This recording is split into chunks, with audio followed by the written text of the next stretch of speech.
సాయం చేసిన చేతులు ఏనాడో సాయం కోరవు. కానీ సాయం పొందిన వారు ఆ కృతజ్ఞత చూపించడం మినిమం బాధ్యత. అందులోనూ ఒకరి ప్రాణాలను కాపాడారు అంటే ఏమిచ్చినా రుణం తీర్చుకోలేవు. మరి అలాంటిది సాయం చేయకపోగా స్టేజీలపై సాయం చేసినంత బిల్డప్ ఇస్తే ఎలా ఉంటుంది? అది మెగా హీరోలకే చెల్లిందే. మెగా హీరోలు స్టేజ్ పైకి వచ్చారంటే విజిల్స్ వేయడం వరకే అభిమానులకు తెలుసు. అభిమానుల ఉత్సాహాన్ని మరింత పెంచేందుకు మెగా హీరోలు అదే స్టేజ్ పై ఏవేవో స్టేట్మెంట్లు ఇస్తుంటారు. మరి వాటి వెనక ఉన్న అర్థం పరమార్థం ఎవరికీ అర్థం కాదు. పోనీ ఇచ్చిన హామీ అమలైందా అంటే అది తెలిసేదే కాదు. ఇచ్చిన హామీలో ఎన్ని రూపుదాల్చాయో చెప్పేవారు కూడా లేరు. పోనీ పలానా సమయంలో తమకు సాయం ప్రకటించారని అది ఇంకా అందలేదని అడిగే దిక్కు కూడా లేదు.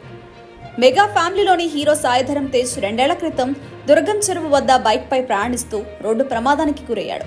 తీవ్ర గాయాలై ప్రాణాపాయ స్థితికి చేరుకున్నాడు. అపస్మారక స్థితిలోకి చేరిన ఆయన త్వరగా కోలుకోవాలని చేయని పూజలంటూ లేవు. అటు మెగా ఫ్యామిలీ ఇటు అభిమానులు తిరగని గుళ్ళు లేవు. దేవుడి ఆశీస్సులు డాక్టర్ల కృషితో కొన్ని రోజుల అనంతరం ఆయన ఆరోగ్యంగా బయటపడ్డారు. ఇప్పుడు ఆరోగ్యం పూర్తిగా సెట్ అయిపోయి ఇప్పటికే సినిమా షూటింగ్లో చేరిపోయాడు. మధ్యలో విరూపాక్ష సినిమాతో ప్రేక్షకులను అలరించాడు. ఇంతవరకు బాగానే ఉన్నా యాక్సిడెంట్ జరిగిన రోజు ప్రాణాపాయ స్థితిలో ఉన్న అతన్ని గమనించి సరైన సమయంలో సయ్యద్ అబ్దుల్ అనే వ్యక్తి ఆసుపత్రికి తరలించాడు. సాయిధరం తేజ్ కోలుకున్నాక ఆ వ్యక్తిని కలిసినట్లు కూడా చెప్పాడు. డబ్బులిచ్చి థ్యాంక్స్ చెప్పి అతడిని పంపించలేనని, అందుకే తన నెంబర్ ఇచ్చి ఏ సమయంలో ఏ సాయం కావాలన్నా తనకు కాల్ చేయాలని చెప్పినట్లు ఒక సందర్భంగా చెప్పుకొచ్చాడు. ఇక పవన్ కళ్యాణ్ కూడా ఓ సినిమా ఈవెంట్ లో స్టేజ్ పై సయ్యద్ అబ్దుల్ ప్రస్తావన తీసుకొచ్చారు. సాయిధరం తేజ్ ప్రాణాలు నిలిపిన వ్యక్తిని గుండెలో పెట్టుకుంటామంటూ గొప్పలు చెప్పారు. కానీ చేసిందేంటి అంటే ఇంతవరకు ఆ యువకుడికి మెగా ఫ్యామిలీ నుంచి ఎలాంటి సాయం అందలేదు.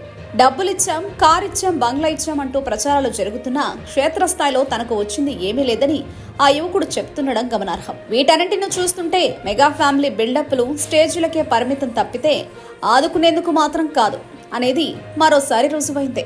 తేజ్ పడిపోతే అబ్దుల్ ఫరాన్ రక్షించి నాకు ఇలాంటి చిన్న చిన్న మూమెంట్స్ అందరూ వదిలేస్తారు, ఇది మనకు జరిగిందిలే అని చెప్పి. నేను అబ్దుల్ ఫరాన్ లాంటి వాళ్ళని నేను ఎప్పుడు గ్రాంటెడ్గా తీసుకోను, నా గుండెలో పెట్టుకుంటా. ఆ చేసిన ఒక జెస్చర్, తను చేసిన జెస్చరు సకాలంలో తీసుకొచ్చి అంబులెన్స్ని పిలిపించినందుకు ఈ రోజున తేజ్ మన ముందు ఇక్కడ ఉన్నాడు. సో ఇలాంటి తేజ్కి హాస్పిటల్లో ఉన్నప్పుడు పెద్ద డాక్టర్స్ వచ్చారు, అపోలో హాస్పిటల్ డాక్టర్స్ అందరూ చూసి నాకు ఒకటే అనిపించింది, నా వల్ల కాదు, ఫేక్ న్యూస్ చాలా చాలా పెడుతున్నారు యూట్యూబ్ పైన, దానిపైన చాలా చాలా. అది ఇచ్చారు, పవన్ కళ్యాణ్ గారు కలిశారు, చిరంజీవి గారు కలిశారు, నాకు బిల్డింగ్ ఇచ్చారు, అది ఇంకా కార్ ఇచ్చారు, డబ్బులు ఇచ్చారు, అది అని ఫేక్ న్యూస్ వల్లనే నాకు అక్కడ ప్రాబ్లం చాలా అయింది. అందరు వస్తున్నారు, మా చుట్టాల్లో కూడా అడుగుతున్నారు, మా ఫ్యామిలీ రిలేటివ్స్లో కూడా అడుగుతున్నారు ఏమి ఇచ్చారని. దానివల్ల నేను అక్కడి నుంచి మానేసా. దాని తర్వాత నేను ఒకసారి వాళ్ళ టీంని కాల్ చేశా, టీం నంబర్ నా దగ్గర ఉండే. దాని తర్వాత కాల్ చేసిన, అది నాట్ ఒకసారి ఆయన మీటింగ్లో ఏదైనా మీటింగ్లో ఉన్నారంట, ఆయన కాల్ చేసిన తర్వాత చేస్తా అన్నారు ఒకసారి. అది దాని తర్వాత మళ్ళీ చేసిన. నేనేం చేసిన అంటే నాకు ఫేక్ న్యూస్ చాలా వస్తుంది, దానివల్ల కాల్ చేసిన. నేను రెస్పాన్స్ అప్పుడు ఇవ్వలే వాళ్ళు. ఇప్పుడైతే నాకు ఒక మంచి జాబే అవసరం ఉందన్న. ఇప్పుడు నేను చేస్తున్న ఒక బండి తీసుకొని చేసుకుంటున్నా, సెకండ్ హ్యాండ్, అది కూడా హబ్లో తీసుకొని చేసుకుంటున్నా. ఏదైనా జాబ్ ఆయన చెప్పి ఎక్కడైనా మంచి జాబ్ దొరికితే చాలా, అదే. ఇంకా ఏం డబ్బులు అయితే నాకు అవసరం.